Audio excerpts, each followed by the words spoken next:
All right, here we go in lesson 6. So the new code that you're going to learn in this lesson has to do with lists. Here are the tags that you will get familiar with. And so this overview, you can just kind of blast right on past that one and start in on level 2. So they're going to talk about lists that have order to them, meaning they have numbers, and ones that are unordered would just have bullets. So before you just start diving in, I want to remind you that the entire explanation to all of these things are right up here in these little drop-down arrows, okay? So make sure you read through these, that you look through and see the differences between ordered lists and unordered lists, how they work, how you format them to put them into a document, okay? So you read through all of this, then it comes down and says, use the inspector tool to see that the code that is making these two different kinds of lists. Make sure you and your partner, so work alongside somebody. If you are behind, we probably aren't paired programming on this one. Fix the code so that you have the second item in each list displaying correctly. Now, here in the middle, here's your workspace where you're looking at all the live code that's in here. Here's what's displaying right now over here in the preview section. As we scroll down and look at the ingredients, take a look at this second item. 1 cup of sugar does not have a bullet in front of it. Turn your inspector tool on and let's take a look at what's going on here. So first of all, here's ingredients. It's got a nice heading to it. And when you look over here in the workspace, you'll see that that has a H3 heading tag. And as I start to move down, I see what's happening here in the code.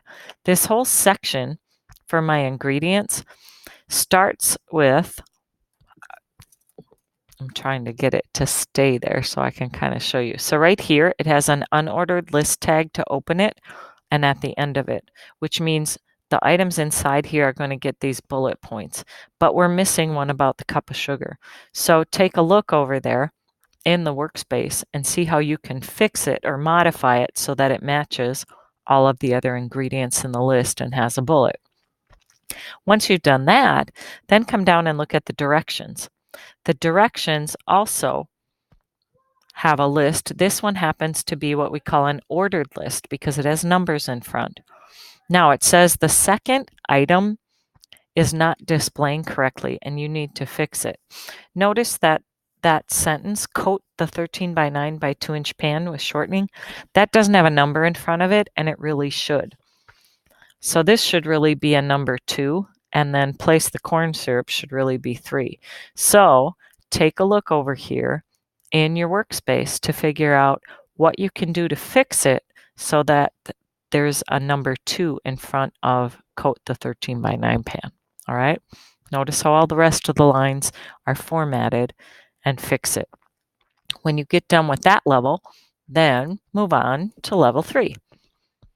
So this one is simply saying, okay, here we go. We want you to use the ordered list and the list tags to take this paragraph or these sentences and make them a numbered list 1 through 5.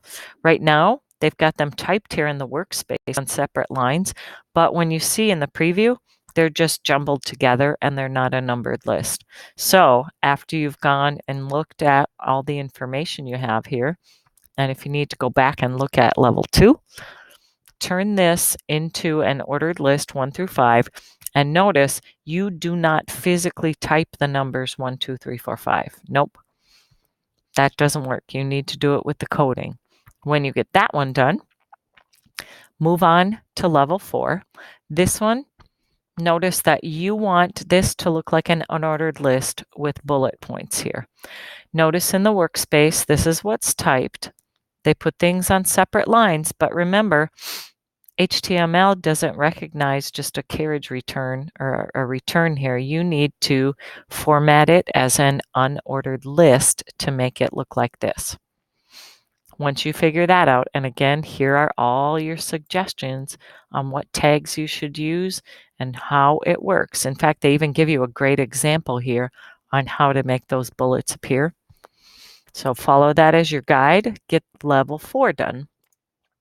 Then come on to level 5. This is a matching one. So once you get these matched up, so you're looking at the code and you're matching it with where you think it should fit, given that that code in there. Get that one done and make sure you're hitting submit each time. Then move on to level 6. Here they're going through and giving you some examples. I'm recommending you go into your journal and jot down these particular tags that we have started in our list. Okay. Level 7 now is going to explain how we want you to start expanding your personal website.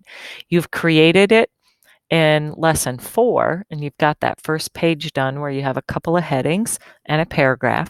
So now you're going to expand it by adding a second page. Here are the directions I want you to read through so that you will see what you are expected to do. And then go ahead, click on level 8, and now it pulls forward whatever you had done. And now you need to add that next page. Okay. So here's how you're going to do this. Okay. It says add a new HTML file by clicking the add HTML button. So come on over here and see it's right here. I'm going to add it on here. Whoo! Now look what happens. It gives me the structure for a whole new page. All right. It says it will appear in the files list on the left side of the workspace. Yep, there it is. Notice mine says new -1, new -1. It says rename the file either by right-clicking on it and choosing rename or by clicking on it when it's already highlighted. Make sure the name's unique, descriptive, and it has to end in HTML. So here's what they mean. If I right-click on this, notice how it says I can rename it, okay? Or if I just click on it, I think I can just type in there. Oops. Here we go. There we go. So what I'm going to do, I'm going to put in like a top 10 list. So I'm going to call it top 10. Rest of that out there, but do not delete the .html. That's an important suffix to have on there so that this page will work. Okay. Now notice, anything that you type, I want you to always put between the body tags. So I'm going to just put a whole bunch of space in here. And then I'm going to add my top 10 list. Now here's what they're asking us to do. Some sort of list and a heading. So I'm going to put my heading in here. Let's see, and I'll make it a big heading. Ta-da! My top 10 favorite musicals. And I'll close that. There we go. Notice things turn pink when it doesn't like it. And apparently I don't know how to spell, so I'll add my S there. There we go. Okay, now we're going to make a list, okay? You can use an ordered list or just a bulleted list, whatever you want. I'm going to use an unordered list, which is the UL tag. And I know down here somewhere, I'm going to have the closing tag. So I'm just going to put that in now. And then before every single item, we have to put an opening and closing tag. Okay. So I'm going to put, whoops, Wicked in, and then close that one. Okay. And oh, see how it's already appearing? And then on my next one, I think I'll put Les Mis. Oops. And so on. Okay, and you build however you want, but this page that you're adding should have a heading and then some sort of list on there, and you should have named that page. When you've got that done, hit finish, show it to me so I can see it, and we'll get that checked off as well, and you can move on to the next thing.